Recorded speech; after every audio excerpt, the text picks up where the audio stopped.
दोस्तों आमतौर पर जब कोई परीक्षा लीक होती है ना, तो उसका असर जो होता है कुछ इलाकों पे होता है, कुछ राज्यों में सीमित हो जाता है।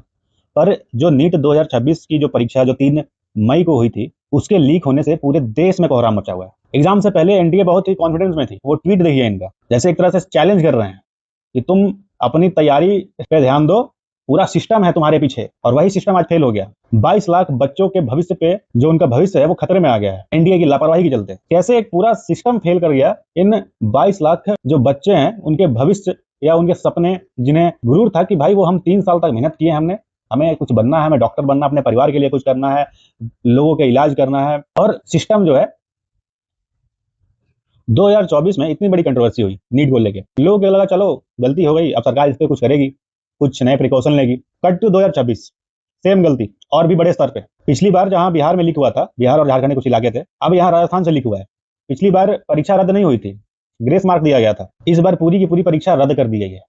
इतने बड़े लेवल पे हुआ है। और जहां पिछली बार नेशनल टेस्टिंग एजेंसी जो एनटीए, वो अपनी गलतियों को स्वीकार नहीं रही थी, इस बार के मामले में जब लीक की खबर फैली तुरंत उसने पेपर रद्द कर दिया। सोचो किस लेवल तक करप्शन है। बहुत बड़ी बड़ी एजेंसियां इसमें शामिल हैं, बहुत बड़े ए ग्रेड के ऑफिसर शामिल होंगे इसमें। किस हद तक वो पूरा गिरोह है इस पर काम कर रहा होगा कि कितना ये मामला गंभीर है कि एनटीए को तुरंत परीक्षा रद्द करना पड़ा। इस लेवल का करप्शन है।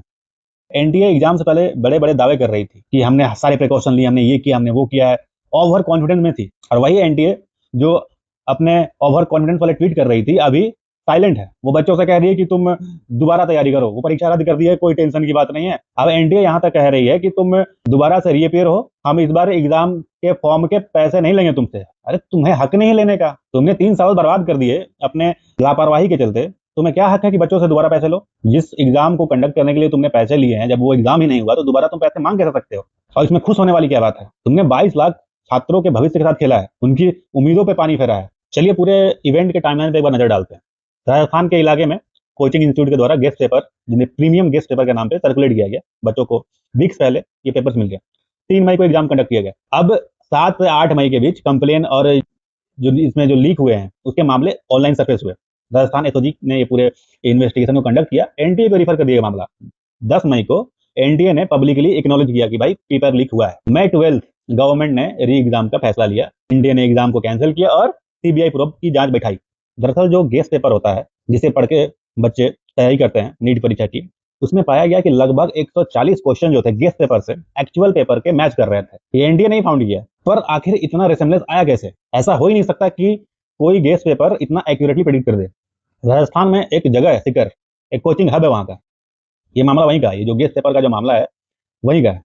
अब समझो ये गेस्ट पेपर का नेटवर्क कैसे काम करता है। ये जो गेस्ट पेपर होते हैं, जो बच्चे खरीदते हैं, उनको एक प्रीमियम गेस्ट पेपर के नाम पर बेचा जा रहा है। एक गेस्ट पेपर की कीमत यहाँ बताई जा रही है इन्वेस्टिगेशन के दौरान कि लगभग 7.3 लाख का एक गेस्ट पेपर था। अब अगर आप अपने शहर की जानकारी रखते हैं तो आपको पता है कि नीट का पेपर इतने कम में तभी बिकता है जब वो मामला ऑलरेडी आउट हो। अगर वाकई आपको जानना है कि नीट का ये पेपर अगर लीक होने से पहले कितने में बिका होगा, करोड़ों करोड़ों में बिकता है, लाख। और कोचिंग इंस्टीट्यूट के थ्रू भी ये पेपर बिक सकता है। एक पूरा का पूरा नेटवर्क होता है, पूरा प्रोसेस होता है। एग्जाम के ठीक पहले बच्चों को अपने पास रखते हैं, पूरी की पूरी रात भर उनसे क्वेश्चंस और आंसर्स रटवाए जाते हैं।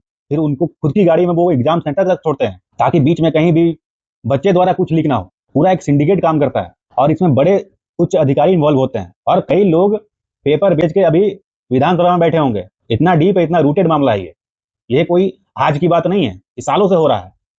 अच्छा, नीट इतना इंपॉर्टेंट क्यों है? नीट एक single national level entrance exam होता है, नीट यूजी, जिसमें अगर आपको एमबीए में एडमिशन लेना हो, आपको बीडीएस हो, आयुष कोर्सेस हो, आपको एम्स में एडमिशन चाहिए, यही एग्जाम है। 12th के बाद बच्चे इसकी तैयारी करते हैं और इसी एक सिंगल एग्जाम से आपको इन अलग अलग जगहों पे एंट्री मिलती है। नेशनल मेडिकल कमीशन के बाद नीट ही एकमात्र गेटवे बनता है मेडिकल एजुकेशन के फील्ड में जाने का। एक एग्जाम, एक रैंक, एक काउंसलिंग सिस्टम और लगभग 22 लाख बच्चों का एक अपॉर्चुनिटी, ये है नीट आपके लिए।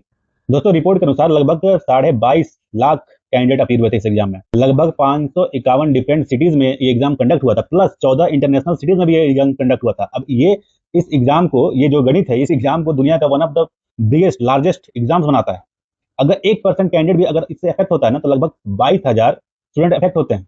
सोचो इसका स्केल कितना बड़ा है, कितने बच्चों की जिंदगी दांव पे लगी है। अब सबसे बड़ा मुद्दा ये है कि जो पूरा मामला हुआ है उससे स्टूडेंट्स के मेंटल हेल्थ, उसके एकेडमिक डिस्ट्रप्शन और उसके फाइनेंशियल बर्डन का क्या? एजेंसियां तो अपने हाथ खड़े कर चुकी है, उनका क्या है, उन्होंने ऑर्डर दे दिया, एसी के कमरों में बैठे हुए हैं, नया पेपर सेट कर देंगे। बच्चे 3 साल मेहनत कर रहे हैं, वो किस फिजिकल और मेंटल प्रेशर से वो गुजरते हैं 3 साल उसको तैयारी करने में, जो उन पे अब लीक होने के बाद एकेडमिक डिस्ट्रप्शन होगा, उनकी जो तैयारी जो उन्हें फिर से करना पड़ेगा, उन्हें इतना समय देना पड़ेगा, उनका जो समय बर्बाद होने वाला है, उसके बाद जो फाइनेंशियल बर्डन होगा सिर्फ स्टूडेंट्स पे नहीं।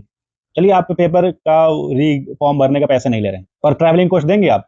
एक शहर से दूसरे शहर जाके जब बच्चा एग्जाम देता है, फिर इतना समय जब लगाएगा वो, उसकी जिम्मेदारी कौन लेगी? और जो ये एग्जाम्स होते हैं, इसको कंडक्ट करने में, एक नीट के पेपर को कंडक्ट करने में लगभग 300 से 400 करोड़ खर्च होते हैं। अब दोबारा ये कंडक्ट करेंगे, फिर 300 करोड़ खर्च करेंगे। ये पैसा कहाँ से आ रहा है? ये हमारा पैसा है, हमारे और आपके टैक्स पेयर्स का मनी है ये। आपकी लापरवाही के चलते आप इतने पैसे बर्बाद कर रहे हो। अब ये मुद्दा पॉलिटिकली भी हो गया, उधर अपोजिशन आवाज उठा रहा है। तमिलनाडु के नए सीएम तो कुछ अलग लेवल पे बोल रहे हैं नीट के एग्जाम को ही खत्म कर दो, 12th के बेसिस पे लोगों का मेडिकल सेंटर में एडमिशन कराओ। अलग अलग लोग हैं, अलग अलग मुद्दे उठा रहे हैं। अपोजिशन का काम है मुद्दा उठाना, सरकार का काम है जवाब देना। अब सरकार को ठोस कदम उठाना पड़ेगा इस मामले में, कि आखिर उसकी जो अगली रणनीति होगी। अगर यूथ जो है जेनजी आज की, अगर मेजोरिटी हिंदू मेजोरिटी वाले पार्टी को बीजेपी जो है उसको इतना सपोर्ट कर रही है, उनके इलेक्शन रिजल्ट्स में दिखता है, सोशल मीडिया पे दिखता है, तो वो उस यूथ के लिए क्या कर रही है? उससे अच्छा तो ऑपोजिशन है जो उनके मुद्दे को उठा रही है। सरकार तो जवाब देना पड़ेगा। और ऐसे हार्श शब्द में अक्सर इस अपने चैनल के माध्यम से उठाता नहीं हूं। मैं जितना सोचता हूं कि मैं न्यूट्रल रहूं, पर ये जो मुद्दा है, मुद्दा बहुत गंभीर है। आप स्टूडेंट्स के लाइफ के साथ नहीं खेल सकते। मैं भी स्टूडेंट रहा हूं, हर शहर में ये हो रहा है। और ये जो गिरोह होती है, जो लीक करवाते हैं, उनकी समाज में ऐसे कोई जिम्मेदारी नहीं दी जाती। अगर मान लीजिए कोई लीक करा रहा है और वो पकड़ा भी गया, तो उसकी सजा क्या है? उतनी गंभीर सजा का प्रावधान ही नहीं उसके लिए। और समाज में भी वो एक रेस्पेक्टेबल पोजीशन पे होता है, सबको पता है कि वो लीक कराता है। अगर सरकार सख्त कदम नहीं उठाएगी तो ये लीक साल दर साल होते रहेंगे। गंभीर सजा होनी चाहिए इन लोगों के लिए।